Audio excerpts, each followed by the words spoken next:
this morning we're going to be talking about a really important issue, and that is to do with your gut health. Now, in this last week, I have literally had a lot of questions about gut health, and so the reason why I wanted to make this video is really as a resource for you guys to use and pass on to your friends and family who are feeling challenged and having problems with their gut. Literally in the last week, I've had people ask about candida, about Crohn's, about IBS and celiacs, and look, they all fundamentally come down to this key issue. So my name is Taryn Thompson. I'm your virtual health coach and also the founder of the Gen Health Coaching Program.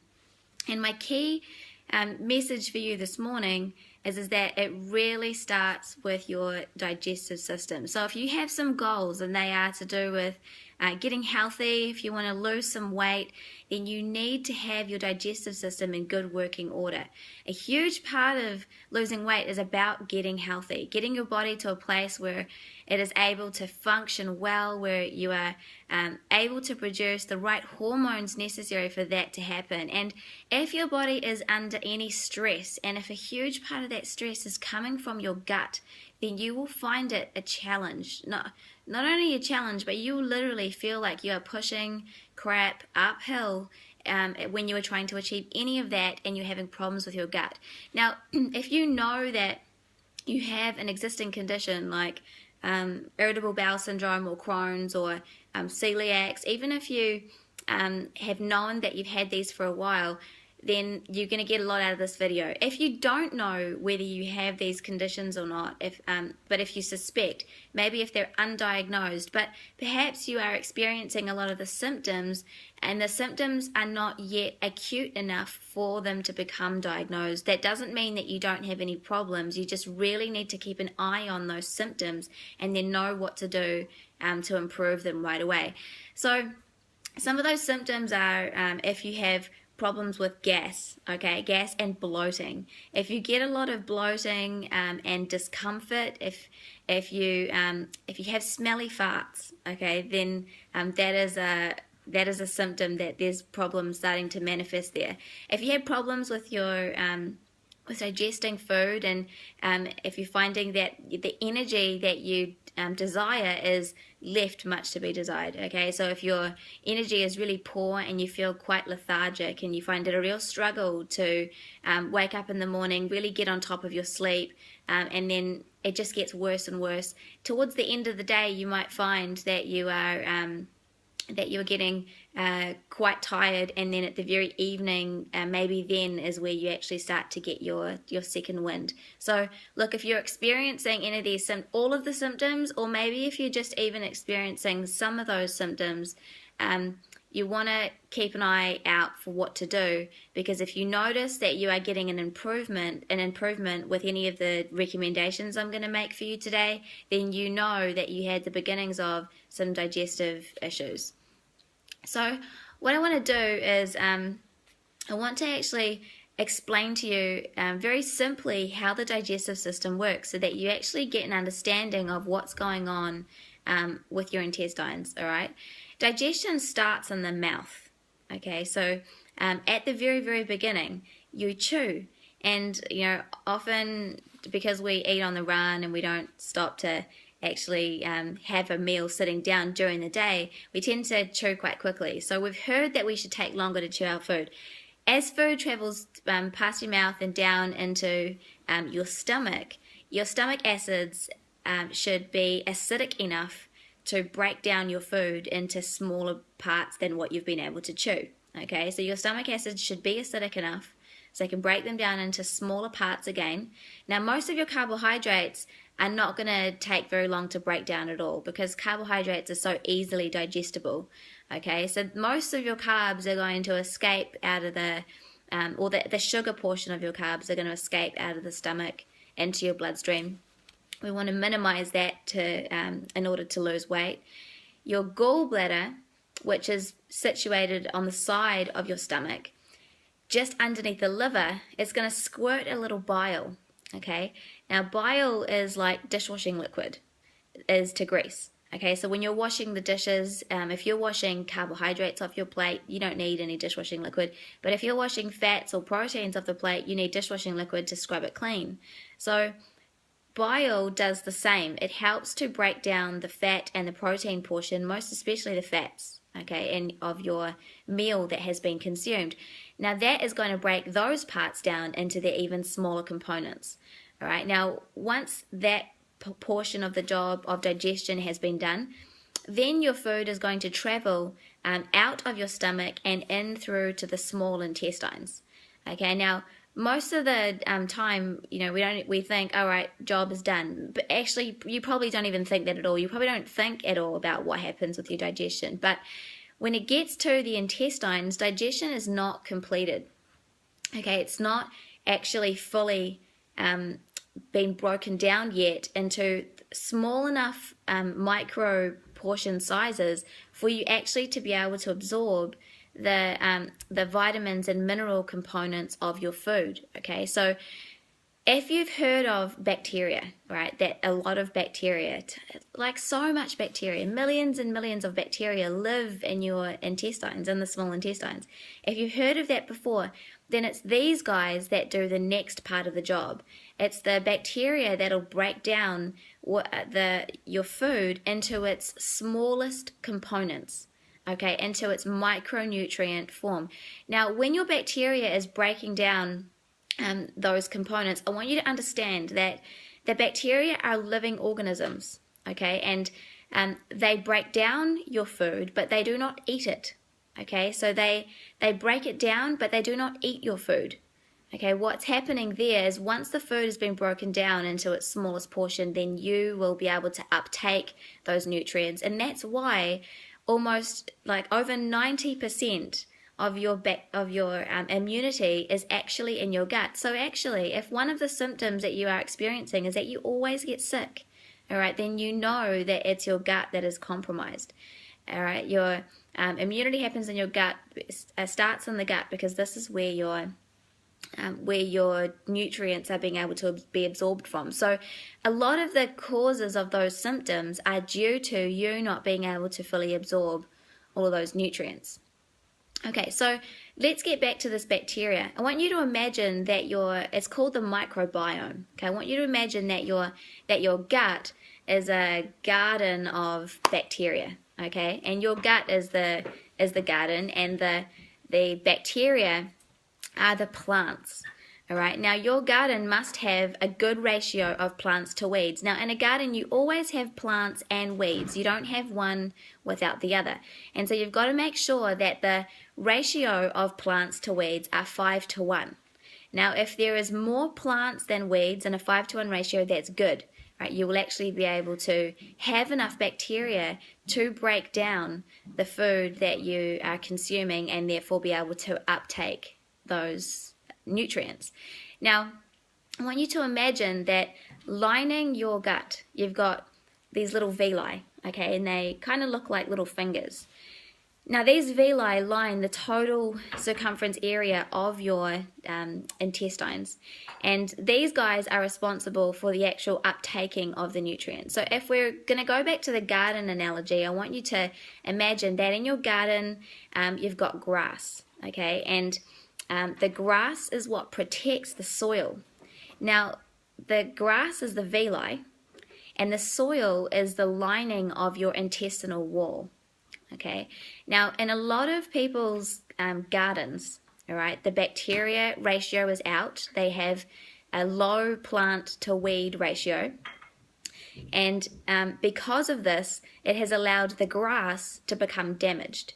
Now, when grass is damaged and it dies, all right, you're going to get soil that's exposed.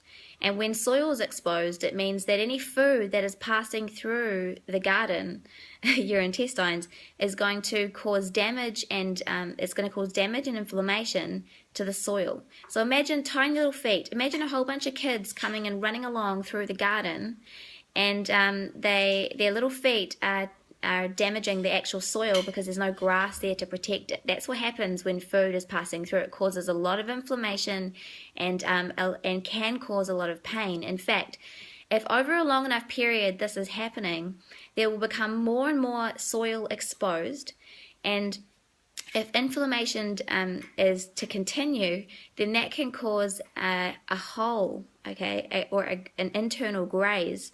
So if you get through enough layers of soil, you're going to get deep enough for there really to be some damage. Now that's the same as with the lining of the intestinal wall. If you damage it enough and you get through enough layers of tissue, you're going to get bloodstream. All right, now food escapes out of the intestinal wall into the bloodstream. We call that leaky gut, and it's a real problem. Now, it's a real issue because your gut, you've got a lot of intestine, and when you're trying to diagnose leaky gut, it can be super, super hard because it's like trying to find a needle in a haystack. You have all this intestine squished into your lower abdomen, squished there. And some doctors got to go in and try and find this tiny little hole. So can you imagine how often it is missed and misdiagnosed? Now, if food particles escape out of the digestive system and into the bloodstream, then that can present itself as other symptoms, like, for example, if that food particle attaches itself to the joints, as it did to someone who I was speaking to this week about their condition with Crohn's. Now they are experiencing a symptom of joint pain and chronic inflammation. Now, the immune system is trying to correct the food particles that have been that have passed through the digestive system into the bloodstream and have attached itself to the joint, and so the immune system is acting in a autoimmune response and attacking the joints. Now, a lot of the time I imagine that this goes undiagnosed to a gut problem. So you can see that if left long enough, it can cause real problems, and it's something that can actually be dealt with a lot sooner than that. So I'm going to give you some specific recommendations today, some things that you can start doing to help repair and start to even give some relief with minimizing those symptoms. So the first one is to take a multivitamin, and the reason why I'm recommending a multivitamin is because your ability to uptake the nutrients from your meals is extremely low, and you're just not getting enough of those nutrients for your body to even consider repairing.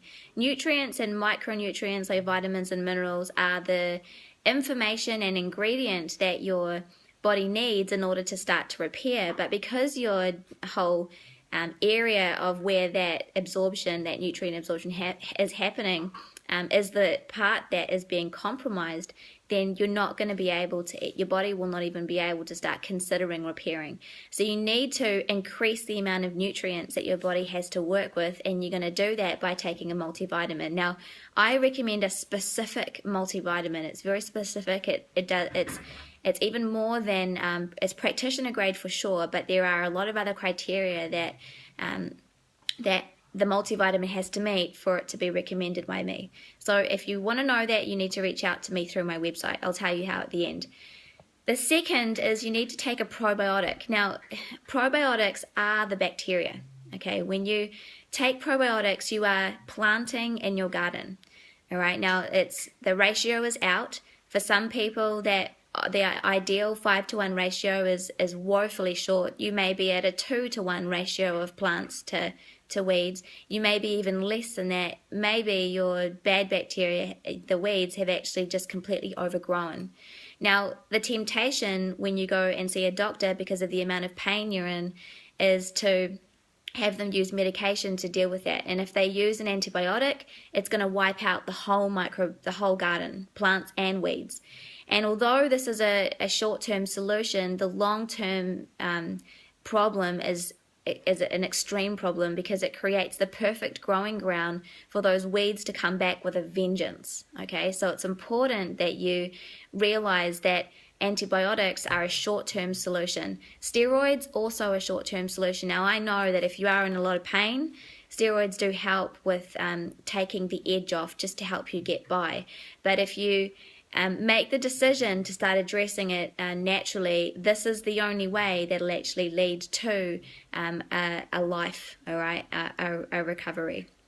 So probiotics need to be taken to the degree that your plant to weed ratio is out. So if you have a healthy gut and you are wanting to just manage the garden, okay, so if you've employed a full-time gardener, then look, there's no situation where you have a garden and no gardener. Okay, and so what that looks like, what maintenance of a garden looks like, is perhaps taking a probiotic once every couple of days, once every week, once every now and again, all right, as the garden becomes easy maintenance. But if your garden is out and the ratio is out, then you're going to need to plant much more frequently. So for some of you, depending on the severity of your condition, you're going to need to be planting every day, at least 3 times a day. Now, when I was experiencing problems here, I was planting multiple times a day. Every few hours, every 3 hours, I was taking a probiotic. So it's about making sure that that ratio was, that there was constantly an input of probiotic there. You should notice an improvement in your stool, all right? You should, that's how you notice that your body is actually managing better. You'll notice an improvement with the stool, and you should also notice an improvement with bloating. Now, the third thing I'm going to recommend is kombucha and fiber.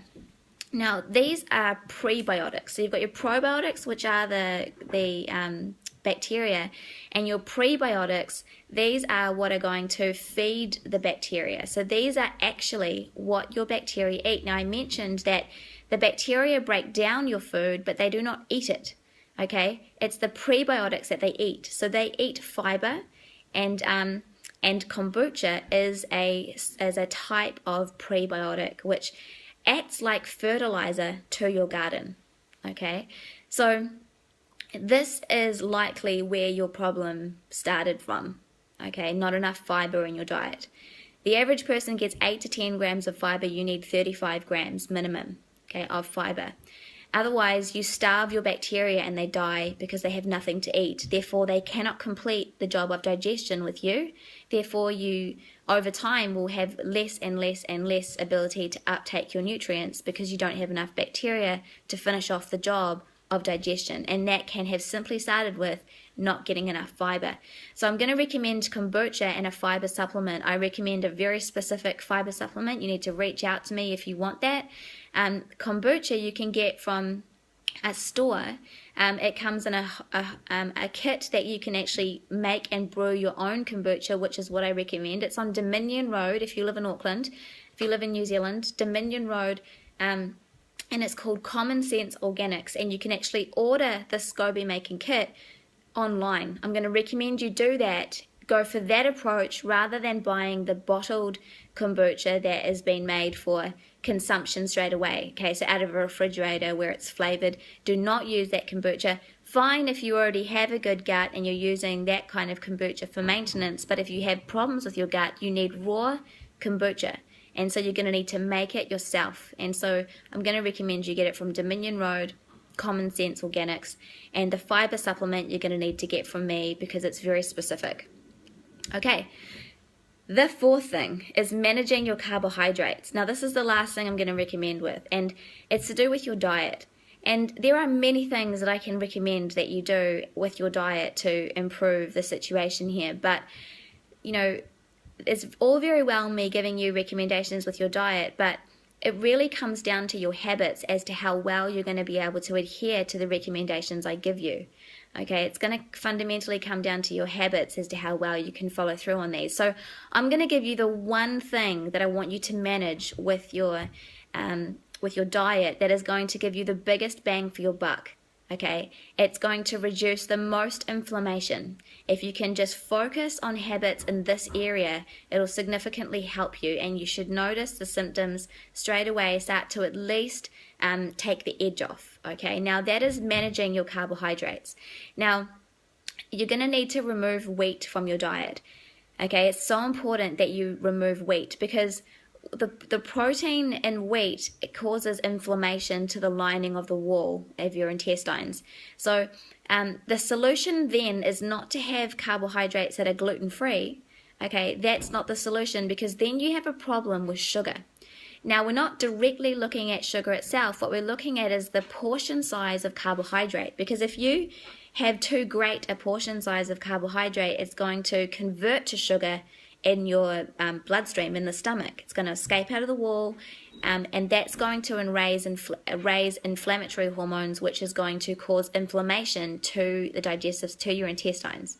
Okay, so we need to keep inflammation down. So it's two things. It's removing wheat, but they're not replacing that with products and carbohydrates that are gluten-free, like gluten-free bread or gluten-free pizza base or gluten-free chips or gluten-free any of those things. It's about removing wheat and then minimizing your actual portion size of carbohydrates. So what I'm going to recommend is that if you need to have carbohydrates in your life that are packaged, that you keep the portion size to a palm, the amount that fits in your palm. Now, what I would prefer that you had is whole sources of carbohydrate that don't come in packets, okay? So like pumpkin and kumara, potato, perhaps even some wholer grains like quinoa, pearl barley, what's another one? Brown rice. All these are good sources of whole grain carbohydrates. All right, now the portion size is the same, the amount that fits into a palm. And look, if you find that you're still getting inflammation from even that, then you're going to need to minimize it again. These are my best recommendations. Now I know that this video is very, very long, but I wanted to be able to have you use it as a resource because I've had a lot of people, I've had 5 people over the last week contact me directly about problems with their digestive system. So I hope that you got a lot of value from this video today. I hope that you understand what's actually happening in the digestive system far better than when you tuned in this morning. And look, if you liked that, if you loved that, then you're really going to enjoy the training that I'm going to be doing at the end of this week. I'm going to be giving 90 minutes of just tons of value and information for you to help you move closer towards your goals and to move closer to health. All right. So if you love the sound of that, then keep your ears and eyes open for details about that. And tune in for sure. So join me tomorrow morning at 8 o'clock for our next topic, which will be a lot shorter. Have a fantastic day. If you would like to contact me, you're going to need to do that through my website. Now, obviously, you can comment on the Facebook page, but on Periscope, I don't actually see any of your comments. I don't know why. I can't figure it out. But you can contact me through my website, which is generationhealth.co.nz, and then click on the Contact Us and shoot me through a message and I'll get in touch with you. If there's any of those supplements that you would like to try, generationhealth.co.nz, and just as a wee disclaimer, there is 100% money back guarantee within the first 30 days of using any of the supplements that I recommend. So have a fantastic day. See you tomorrow morning at 8 o'clock.